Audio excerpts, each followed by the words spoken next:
दोस्तों, अयोध्या में प्रकट हुए साक्षात लव और कुछ लोग इस चमत्कार को देखकर हैरान हैं। कलयुग में ऐसा चमत्कार देखकर सबके होश उड़ गए। प्राण प्रतिष्ठा से पूर्व अयोध्या में कई बड़े चमत्कार हो चुके हैं। इससे पहले भी कई वीडियो में आपने देखा होगा कि अयोध्या में प्राण प्रतिष्ठा से पहले कई प्रकार के चमत्कार हो चुके हैं। दोस्तों, जब लोगों ने गिद्धों का झुंड अयोध्या के आसपास देखा तो पहली बार तो यह बात नॉर्मल लगी, लेकिन बाद में लोग इन्हें जटायु के वंशज कहकर बुलाने लगे। इसके अलावा अयोध्या के आसपास बंदरों का झुंड भी देखा गया, लेकिन अभी जो हम आपको चमत्कार दिखाने जा रहे हैं वह सबसे ज्यादा हैरान कर देने वाला है। लेकिन इस चमत्कार को अभी तक का सबसे बड़ा चमत्कार कहा जा रहा है। दोस्तों, दुनिया का सबसे बड़ा चमत्कार कहा जा रहा है। मित्रों, राम जी से मिलने पहुंचे उनके दोनों पुत्र लव और कुश। क्या लवकुश आज भी जीवित है? ऐसे कई रहस्य से पर्दा उठेगा, और जब आप इसकी सच्चाई जानोगे तो आप भी राम जी के पक्के भक्त हो जाएंगे। क्या वाकई में लव और कुश अयोध्या नगरी पहुंचे हैं? क्या मंदिर की प्राण प्रतिष्ठा से पहले ही लव और कुश दोनों भाई पहुंच गए हैं? आज हम इन सभी रहस्यों से पर्दा उठाकर आपके सामने सच्चाई लाने वाले हैं। वीडियो शुरू करें उससे पहले कमेंट में जय श्री राम जरूर लिखें। दोस्तों, 22 जनवरी से पहले ही अयोध्या को दुल्हन की तरह सजा दिया गया है। मंदिर में रामलला के प्राण प्रतिष्ठा का समय 12:20 पर तय किया गया है। प्रतिमा को मंदिर के गर्भगृह में रखा जाना है। उसका वजन करीब 200 किलो है।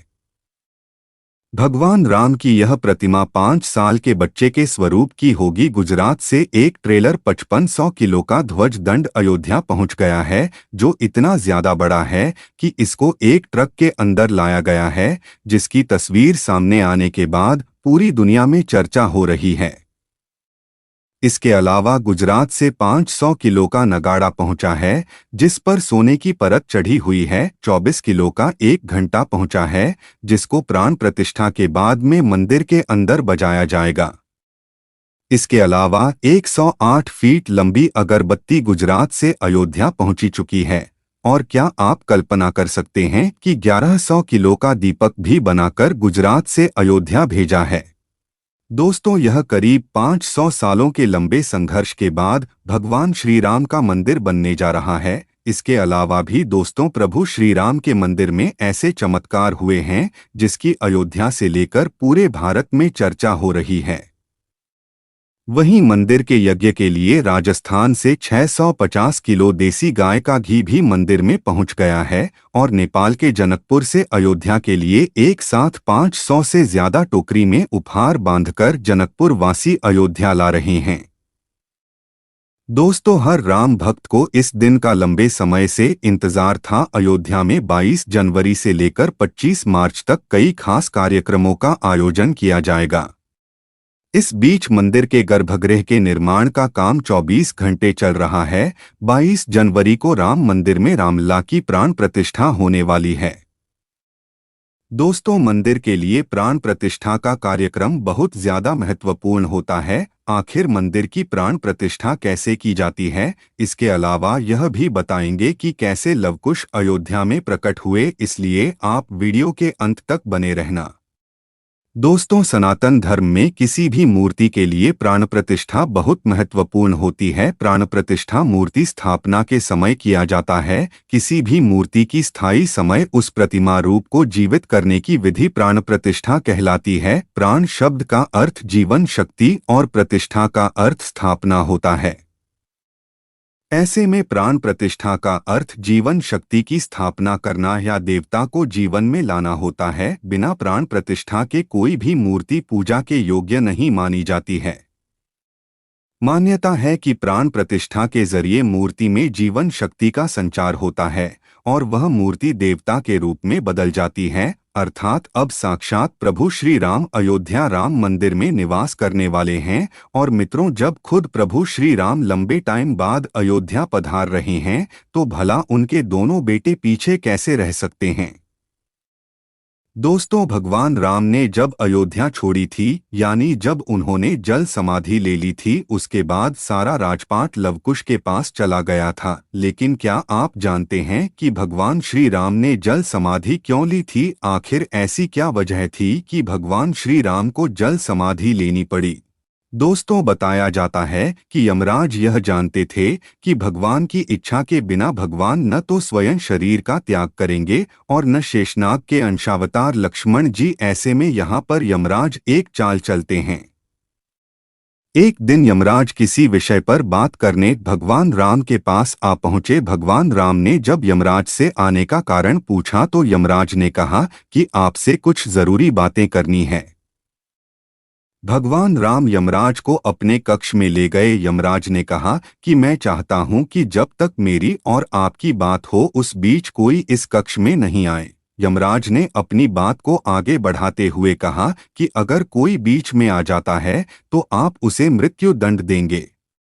भगवान राम ने यमराज की बात मान ली और यह सोचकर कि लक्ष्मण उनके सबसे आज्ञाकारी है, इसलिए उन्होंने लक्ष्मण जी को पहरे पर बैठा दिया। यमराज और राम जी की बात जब चल रही थी, उसी समय दुर्वासा ऋषि अयोध्या पहुंच गए और राम जी से तुरंत मिलने की इच्छा जताई। लक्ष्मण जी ने कहा कि भगवान राम भी यमराज के साथ विशेष चर्चा कर रहे हैं। भगवान की आज्ञा है कि जब तक उनकी बात समाप्त नहीं हो जाए कोई उनके कक्ष में नहीं आए, इसलिए आपसे अनुरोध है कि आप कुछ समय प्रतीक्षा करें। ऋषि दुर्वासा लक्ष्मण जी की बातों से क्रोधित हो गए और कहा कि अभी जाकर राम से कहो कि मैं उनसे मिलना चाहता हूं, अन्यथा मैं पूरी अयोध्या को नष्ट होने का श्राप दे दूंगा। लक्ष्मण जी ने सोचा कि उनके प्राणों से अधिक महत्व उनके राज्य और उसकी जनता का है, इसलिए अपने प्राणों का मोह छोड़कर लक्ष्मण जी भगवान राम के कक्ष में चले गए। भगवान राम लक्ष्मण को सामने देखकर हैरान और परेशान हो गए। भगवान राम ने लक्ष्मण से पूछा कि यह जानते हुए भी कि इस समय कक्ष में प्रवेश करने वाले को मृत्युदंड दिया जाएगा, तुम मेरे कक्ष में क्यों आए हो? लक्ष्मण जी ने कहा कि दुर्वासा ऋषि आपसे अभी मिलना चाहते हैं, उनके कारण मुझे अभी कक्ष में आना पड़ा है। राम जी यमराज से अपनी बात पूरी करके जल्दी से ऋषि दुर्वासा से मिलने पहुंचे। यमराज अपनी चाल में सफल हो चुके थे। भगवान राम अपने वचन से मजबूर थे। राम जी सोच में थे कि अपने प्राणों से प्रिय भाई को कैसे मृत्युदंड दिया जाए। राम जी ने अपने गुरु वशिष्ठ जी से इस विषय में बात की तो गुरु ने बताया कि अपनों का त्याग मृत्युदंड के समान ही होता है, इसलिए आप लक्ष्मण को अपने से दूर कर दीजिए, यह उनके लिए मृत्युदंड के बराबर ही सजा होगी। जब राम जी ने लक्ष्मण को अपने से दूर जाने के लिए कहा तो लक्ष्मण जी ने कहा कि आपसे दूर जाकर तो मैं भी मर जाऊंगा, इसलिए अब मेरे लिए उचित है कि मैं आपके वचन की लाज रखूं।